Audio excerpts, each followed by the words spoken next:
ñu ngi leen di nuyu di leen jaajëfal yéen ñi nga xamante ni yéenay suivre chaîne bi di xalaat TV ñu leen di dalalaat ci seen jàngatu bés bi. tey nag dañuy wax ci ndimbal yi nga xamante ni nguur gi dafa ne du koy jàppale ñenn ci askan wi. lan moo tax nag ñu ciy wax parce que dañ seetlu que ni def ci am ay mbir yoo xamante ni dalul suñu xel.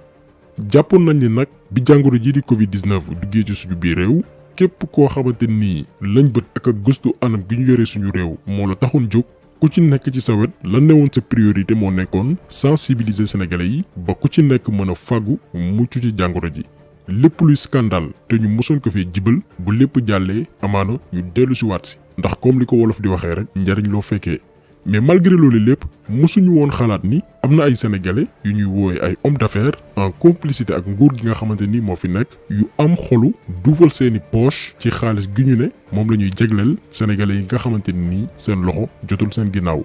loolee la ñu fas yéene waxtaanee ci vidéo bii nii particulièrement ci mbirum dund bi maanaam ñi ko war a transporter ngir ñiñ ko jegleel jot si. nguurub Sénégal au lieu que ñu xool li gën a yomb déedéet defuñu ko. dañu préférer dépenser alal ju baree bari ngir enrichir maanaam duufal poosu ñenn ñu bokk ci ñoom ñu ràññee ci job si. loolu lépp daan ci ñëw ak fi mu dooree ak li nguur gi mënoon yaxanal ci xaalis te defu ko alal joojee nga xamante ni mënoon na jëriñ askan wi ndax xamuñu ba xam fekk ay fan dinañ dem ci confinement total wala déet. pour tàmbali dañuy taxaw ci xaalis bi nga xam ne nguur gi dafa ne def na ko ci jënd ay dund ngir ñi ko yittewoo ci biir askan wi. buñ ko xaymaa nee nañ toll na ci 69 milliards de francs CFA xaalis boo xamante ni nee nañ jënd nañ ci ceeb diwlin yenn xeetu pat yi suukar saabu maanaam lépp loo xamante ni daal bépp njaboot mën na ko yittewoo ci wàllum dund. lu toll ci 1 million de ménages war ci bénéficier wu waaye itam daara yi ñu war ko séddale ci bépp gox ci Sénégal ku ci nekk daal buñ ko xaymaa ci xaalis loolu lépp li leen war a jox ci dund war na toll ci 66 000 francs maanaam fukki junni ak ñett yu tegal ñett téeméer. xëy na ñu bari ci yéen daañu laaj ñaata tonu dund la ñu nar a séddale ñenn ci askan wi foofu itam ñun dem nañ chercher information bi maanaam dem nañ fañ ko war a ceytoo maanaam ci nguur gi information yi nga xamante ni ñoom joxe nañ ko mais foofu itam ñoom ci seen biir bu kii waxee nangami ton keneen wax leneen bu ñu sukkandikoo ci njiital réew mi muy président Macky Sall nee na dund gi ñu war a séddale askan wi mi ngi toll ci 164 000 tonnes. loolu la xamle ci page Facebook am te ñun jàpp nañ ni information bu officielle la ndax moom mooy njiital réew mi lépp lu tukkee ci moom information bu wér lañ ko mën a jàppee mais li ëlëm suñu xel mooy ministère du développement communautaire de l'équité sociale et territoriale muy Mansour Faye moom waxul loolu. waaw boobu processus ku mu neex na wóolu ku mu neex na bañ a wóolu man loolu lu ma amee importance mooy fexe ba nga xam ne lii mu yegg fu mu war a yegg loolu mooy sama priorité mais ku wóolu ku bañ a wóolu ku nekk am na droit ça y a pas de problème. dund gi ak wàllum transport bi xam nga quantité yi dafa bëri wax nga ko léegi c'est plus de 140 000 tonnes. yéen a ko dégg nee na dund gi yëpp mi ngi toll ci 140 000 tonnes. 140 000 tonnes c'est énorme si nous faisons une moyenne de 40 tonnes par départ ou par trajet effectué par un camion on a au moins 3300 rotations. Donc ça peut être une mission difficile. kii di Abdou Karim Fofana moom itam di jëwriñ gi nga xam ne moo yëngu ci wàllum urbanisme logement ak hygiène publique. moom nee na lim bi yëpp mi ngi toll ci 140 000 tonnes donc fii am na lu ñu wooyee problème mu transparence ki ñu dénk réew mi nee na 164 000 tonnes la ay jëwriñam nee nañ 140 000 tonnes la donc nañ ñu leeral yeneen 18 000 tonnes yi fi mu dugg fan la bu fekkee ni transparence moo leen tax a jóg maanaam jub-jubal. buñ ci noppee ñu ñëw ci li gën a jur coow li muy transport dund gi maanaam li ñu nar a jébbal ñenn ci askan wi oto yi ko war a yóbbu. mbootaay gi ëmb bépp transporteur bu ne ci biir réew mi bi nguur gi jëndee dund gi ba noppi war a jublu nag ci transport bi ñoom dañu ne nguuru Sénégal ñun en tant que ay doomi réew mi pare nañ pour yóbbu mbir yi te wutuñ ci benn bénéfice maanaam wutuñ ci dërëm dinañ la jébal ay oto ak ay chauffeur yow nga chargé wu li nga xam ne mooy carburant bi ñun loolu mooy suñu participation ci xeex jàngoro ji nga xam ne mooy Covid-19 te ñoom laajuñ ci dërëm. mais président la fa wax ni dafay jënd ay vivres. daf ko war a yóbbu jox ko ñi nga xamante ni seen loxo jotul seen gannaaw. te loolu buy dem ñun ñoo koy def. buñ ko deful mën na réquisitionner armée mais dana sooxe ndax armée amul oto yu am boobu capacité. ñu ni kon c'est le moment ñun ñu xool lu ñu réew mi jàll. nañu mettre à disposition sunu ay outils de travail au service de la nation jaarale ko ci ministère des infrastructures bu Oumar Youm mi nga xamante ni moo lu jaboote. su ko defee ñu discuter après des modalités pratiques de la mise à disposition mais wutuñu ci dërëm alors que mënoon nañ ci wut dërëm. mais dañu jàpp ni fi réew mi toll. am na façon xaalis à l'effort national. waaw am na façon xaalis yoo xam ni sax boo ko ci gañee boo koy lekk sa yaram war na taw. parce que nag amulaw tiis woo xam ni wi boo mun la dimbali ña ca nekk. waaye war nga xam li la sunu borom defal ba nga war caa bañ a jéem a tirer profit. mais li ñu gën a jaaxal mooy dañu gis altine benn appel d'offre pour les denrées alimentaires toftal ca beneen appel d'offre pour le transport xam nga loolu day indi cacophonie. ki ni man li ma amoo néewu ko su bari yow mën naa koo mettre ci sa disposition gis la nga def appel d'offre pour le transport moom dafay jaaxle daf naan moom dañoo bëgg a defaral réew mi wala lañ cee bëgg a defaroo.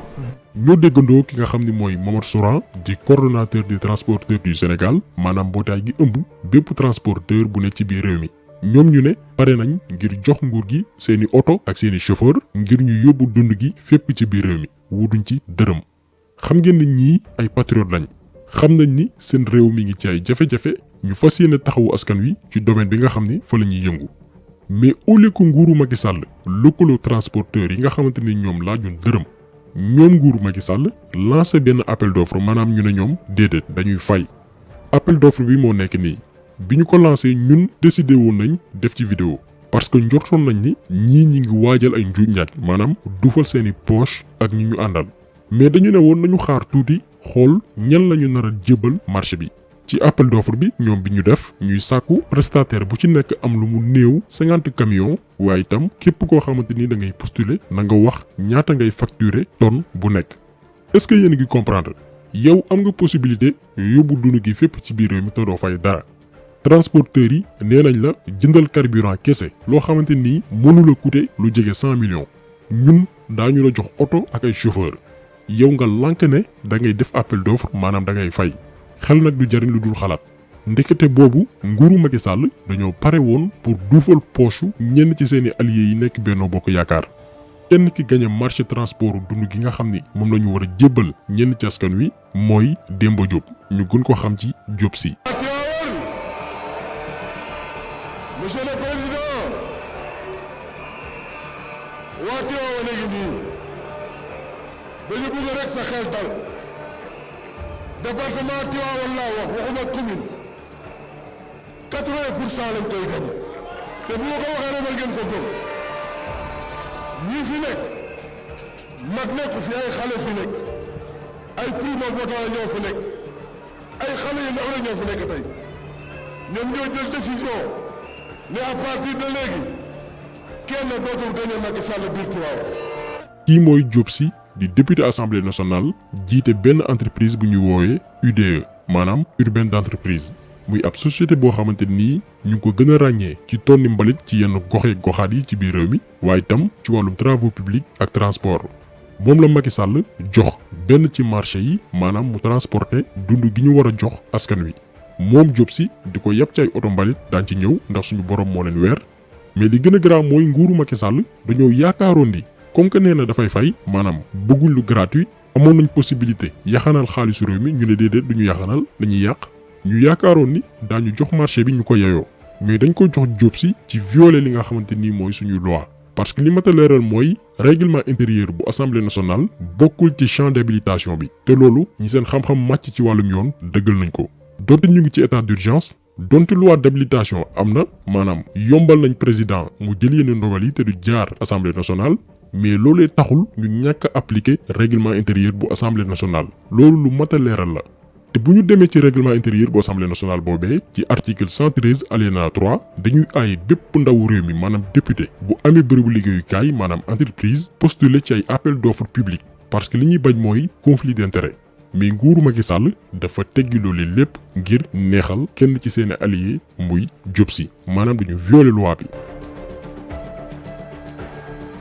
beneen nit mbir bi ñu ñaawlu mooy Diop Sy ay oto mbalit la jël di ci transporter dund goo xamante ni ay doomi aadama ñoo ko war a jëfandikoo bu dul dara sax ñu respecté maanaam wormaal ñam gi parce que ci ay biir lay dem mais ci oto yooyu noonu lañ ko def suñu borom moo leen weer parce que comme ngeen ko gisee ci image bii nii benn ci ay otoom bi yóbbu mbalit moo doon transporter ay ceeb ba far def benn accident.